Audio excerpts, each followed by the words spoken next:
Hello students, I Prabha Sharma welcome you to the next content of the financial statements.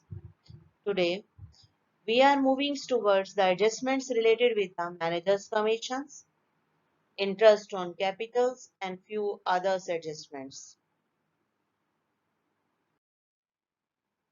How will you adjust the manager's commissions? First, the managers of the business is sometimes given the commissions out of the net profit of the company. So net profit is given to the manager who is entitled to receive the commission at the rate of suppose 10%, then the two conditions are there may be applied. One, the rate is to be applied on the amount of net profit before charging such commissions and after charging the such commissions.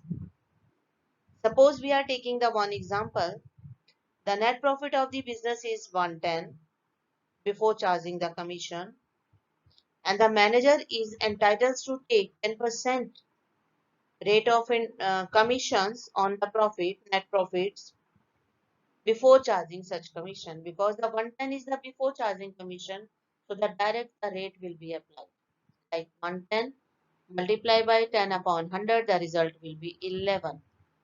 So after the writing the 11 to the debit side of the profit and loss, it will reduce the value of the net profit 110. The rest of the profit will be given to the capital holder owner. In the same manner, the second situation is given with the same example like the profit having 110. Then how will you pass these entries now?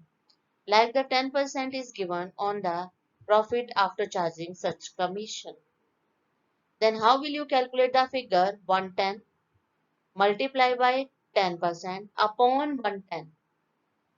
So what will be the results now?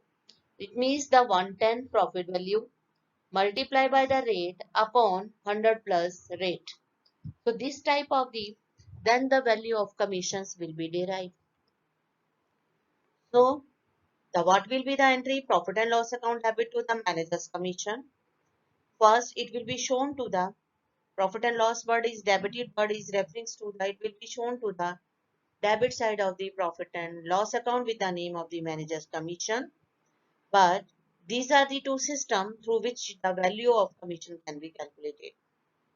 Now the manager commission is on the credit side, so it will be placed on the liability side of the balance sheet with the same value. I think this is clear to you now. Now you may have to lead to the interest on capital. The proprietor of the business sometime want to know the profit made by the business and then after providing the interest on capitals. Interest on capital means the interest is payable to the owner on the money invested by him. In such situations, the interest is calculated on the capital and at beginning of the accounting year. Any additional capital, if it is introduced by the owner, the additional interest up to that value will be calculated and will increase the value of the interest on capital. So total interest on capital will be given on the beginning of the capital for the whole year and the additional capital from the starting to the end of accounting periods. The rate of interest is an expense. So the journal entry will be passed interest on capital's account debit to capital account. What will be the effect of this? The interest on capital is a nominal account will shown to the debit side of the profit and loss account.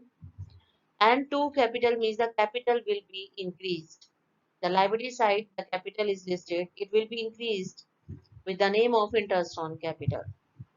So two sides are there, debit side of the profit and loss and the addings to the capitals in the balance sheets. Now the others few adjustments I am discussing here. Abnormal loss of goods are there. So what will be the journal entries? Loss by fires to purchase. When it is the loss by fires to purchase, out of the purchase it will be deducted.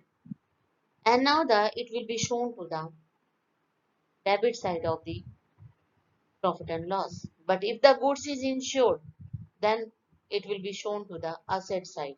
So we have to pass the entry. Abnormal loss refers to C, insured or uninsured. Uninsured amount will be shown to the debit side of the profit and loss account with the part of, and the insured amount will be shown to the balance sheet, but with the name of the insurance company. But out of the purchase, the full value of the goods will be deducted. So entry is profit and loss account debit, insurance company account debit, and then to purchase account. Next, charity in goods is there. Entry is charity account debit to goods, or you may say to purchase. Deduct from the purchase from the trading accounts, and to enter to the debit side of the profit and loss account.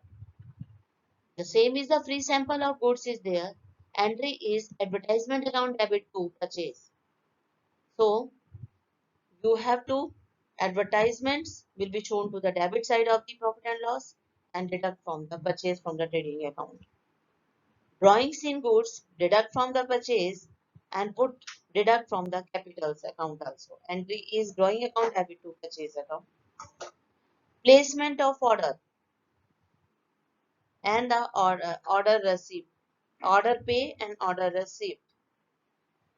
So when it is deduct from the when the order pay, that means it will not be considered as purchase. Deduct from the purchase and deduct from the creditors.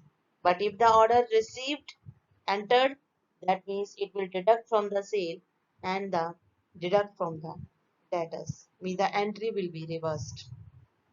Next one is the goods in transit. It will not be considered as purchase. If it is considered, then how will you make the adjustments? It will deduct the purchase and will be shown to the asset side with the name of goods in transit. So I think these are the entries related with your adjustments. Thank you. Thank you.